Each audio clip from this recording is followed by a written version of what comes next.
Space available है। वैसे मुझे बात बताएं, आप इस थर्ड वाली बात को मुकम्मल कैसे करेंगे? आगे क्या लिखें? लिखा हुआ क्या है? Ionic radii decreases along the period due to क्या? Due to increase in nuclear charge. ये लिख दीजिए, क्योंकि बाकी फैक्टर कांस्टेंट है। तो यहां क्या लिखिए? जुमले को मुकम्मल कर दीजिए। Due to what? Due to increase in nuclear charge. Due to increase in nuclear charge.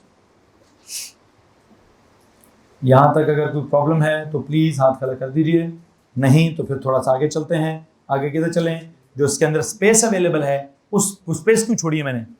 Graph बनाने के लिए छोड़ी है जी। ग्राफ एक बनाएं, दो बनाएं, या मैं एक ही ग्राफ पे बनाना चाहता हूं? मैं एक ही ग्राफ के ऊपर कॉन्सेप्ट बनाना चाहता हूं। बल्कि काम करते हैं, आप इस पेज पे दो बनाएं, मैं आपकी कॉपी पे एक ही बनाऊंगा। ये पेज खोलें, ये वाला। इस पेज के अंदर जो स्पेस है उस स्पेस में दो ग्राफ्स बनाइएगा।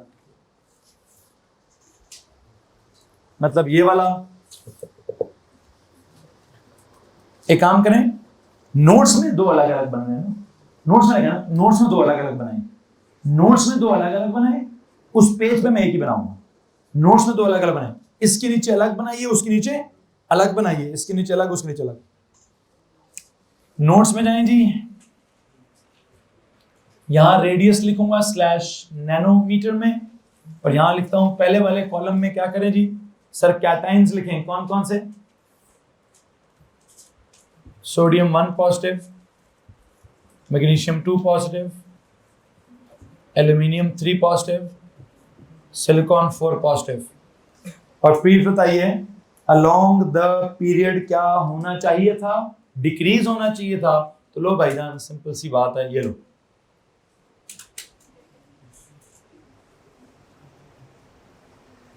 किसी को मसला है तो हाथ खड़ा करो। Anyone? No?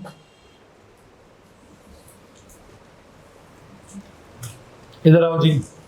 Silicon 4 negative, sorry 4, अगर कोई है तो phosphorus 3 negative, sulphur 2 negative, chloride 1 negative. इनका अगर मुझे रेडियस लिखना है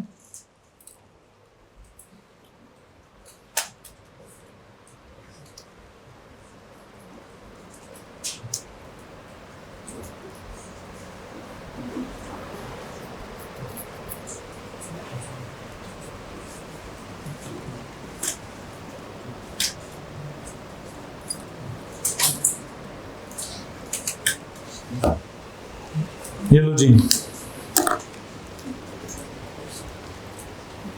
अब आप सोचेंगे मैंने क्या किया है? दोनों तरफ एक्चुअल में हो क्या रहा है? किया तो मैंने डिक्रीज ही है, किया तो मैंने डिक्रीज ही है, लेकिन कैटाइंस वाले का ग्राफ किधर है? कैटाइंस वालों का नॉर्मल से भी एनाइंस वालों का ग्राफ किधर है?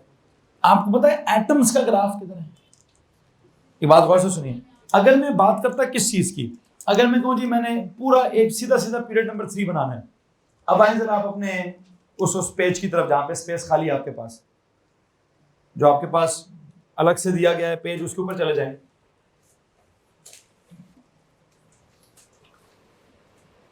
There is this R in nanometer.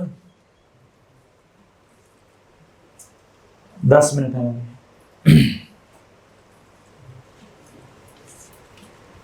1 positive,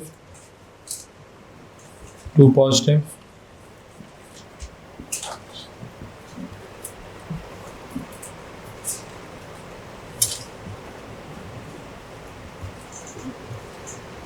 मुझे एक बात बताएं, अगर मैं कहूं जी नॉर्मल एटम्स का क्या सीन है? नॉर्मल एटम्स का सीन बता दें, बनाइएगा, मतलब इसे सुनिएगा।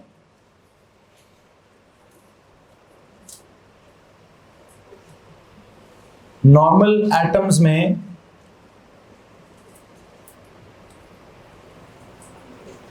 आपने ऊपर सबसे टॉप के ऊपर अपना जो पेज है, अपने उस पेज में सबसे टॉप के ऊपर नॉर्मल एटम्स के लिए क्या ग्राफ बनाया हुआ है? ऐसी बनाना है, ऐसी बनाना है।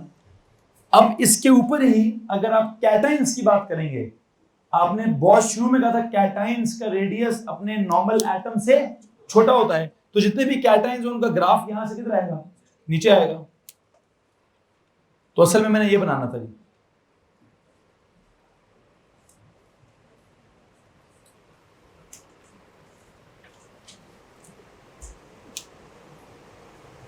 और जितने भी एनाइंस हैं उनका ग्राफ क्या होगा, अपने एटम से क्या होगा, अपने एटम से बड़ा होगा।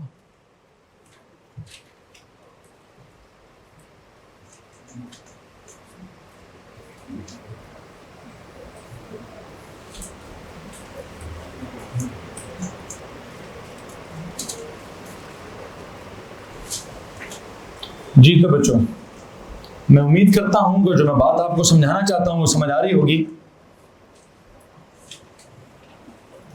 कि सर जो मर्जी कर लें, एटॉमिक रेडियस भी अलोंग द पीरियड डिक्रीज होता है, कैटायनिक रेडियस भी अलोंग द पीरियड डिक्रीज होता है, और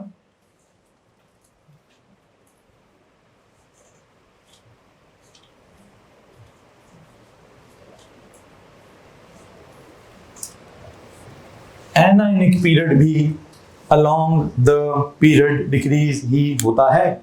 लो जनाब साहब, ये ड्राइंग बनानी है आपने।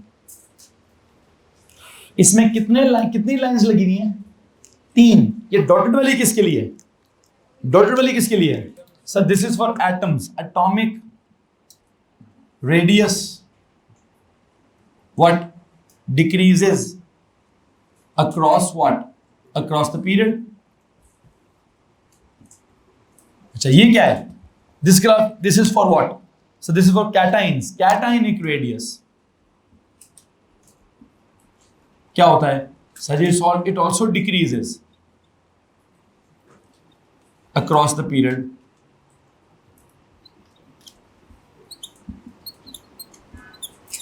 और अगर आप कहते हैं वो किस चीज का है, तो बेटा जी वो है एनायनिक रेडियस। वो भी क्या होता है, anionic radius also decreases across the period। Hello जी,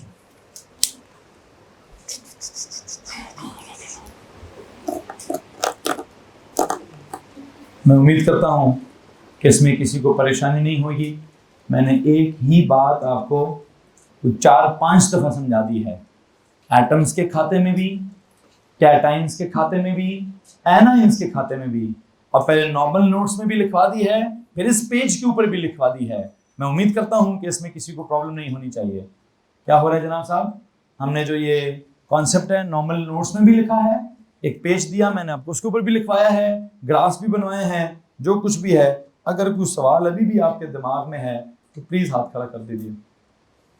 ये अब इस वक्त अक्रॉस द पीरियड एक ग्राफ नहीं है, 2 ग्राफ तो मस्ट है, क्योंकि पहले 4 क्या बोलते हैं एलिमेंट्स जो थे मेटालिक थे, उन्होंने लूज करके कैटाइंस बनाए, अगले जो 3 थे उन्होंने गेन करके एनाइंस बनाए। और अगर आप कहते हैं उनका भी सल्फाइड का बनाना है, क्या बनाना है, सल्फाइड कह रहा हूं, ये जो सिलिकॉन वाला है, इस केस में भी अगर आप कहते हैं सर ये मैंने इधर एंड किया है, उसका स्टार्ट भी सिलिकॉन से करना है, तो ये जो सिलिकॉन 4 पॉजिटिव है, इसके अंदर कितने शेल्स हैं, 2,8।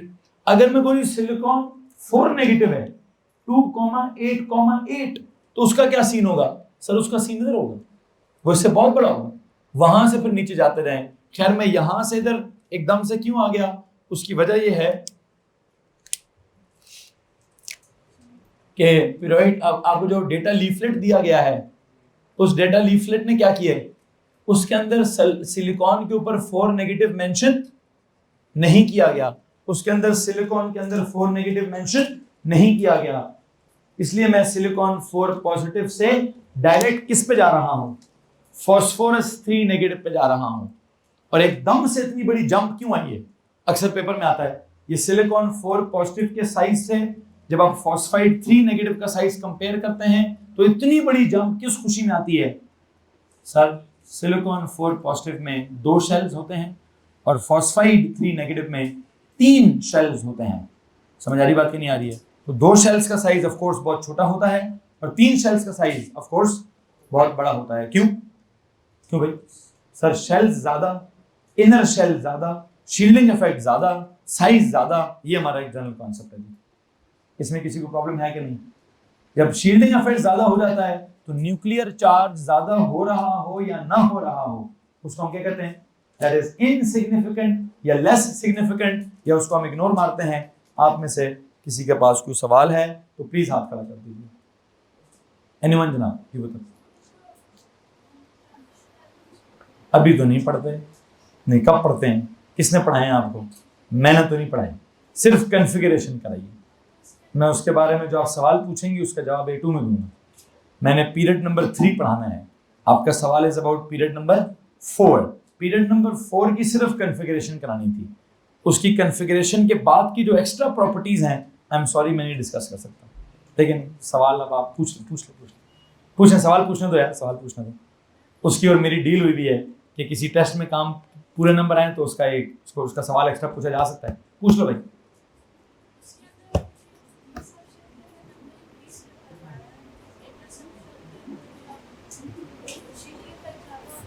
नहीं,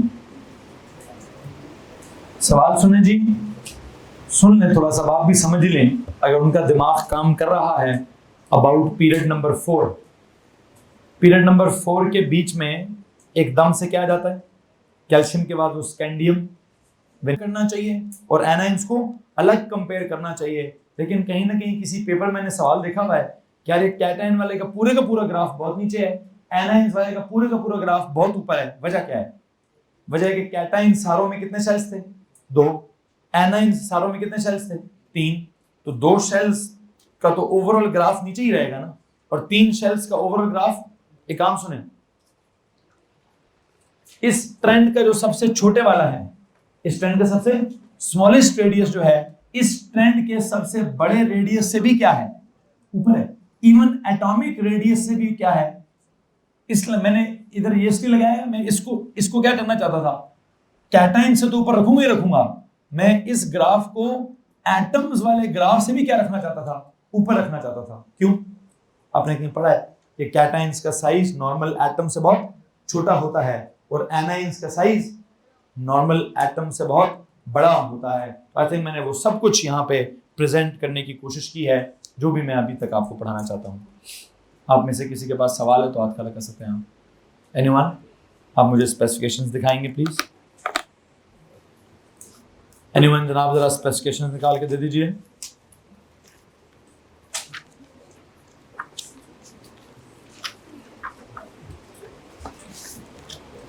मेरे पास AS लेवल की 2 स्पेसिफिकेशंस हैं।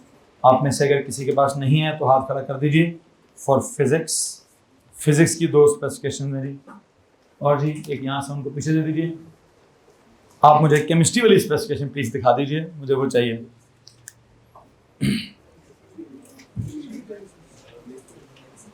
मिल गया जी। सुने जनाब, यहाँ पे क्या लाइन लिखी है? देखिए, हमारा जो सेक्शन नंबर 1 था दैट इज बेसिक केमिस्ट्री, उसका जो चैप्टर नंबर 1 है इट इज एटॉमिक स्ट्रक्चर। उसका जो टॉपिक नंबर 1 था that was particles in the atom and atomic radius. उसकी आखिरी लाइन हमने छोड़ी थी और मुझे लगता है मैंने उसकी आखिरी लाइन मुकम्मल कर दी है। क्या है जनाब? State and explain qualitatively the variations in atomic radius and ionic radius across a period and down a group. वो मसला जी, मैंने क्या कर दिया? स्टेट भी कर दिया, एक्सप्लेन भी कर दिया, क्वालिटेटिवली किया है। Variations in what? Atomic radius भी, आयोनिक रेडियस भी, अक्रॉस अ पीरियड भी और डाउन द ग्रुप भी। तो आपने किसी जमाने में वहां कुछ लिखा था, क्या लिखा था? Study letter. आप क्या लिखेंगे? स्टडीड। तो स्टडी लेटर को काटें और वहां क्या लिखें? वहां लगे सर जी स्टडीड हो गया। 1.1 पूरा हो गया, 1.2 आइसोटोप्स वो पूरा हो गया, 1.3 electrons, energy levels and atomic orbitals वो भी पूरा हो चुका है। And we are left with क्या? 1.4। What is 1.4? It is ionisation energy.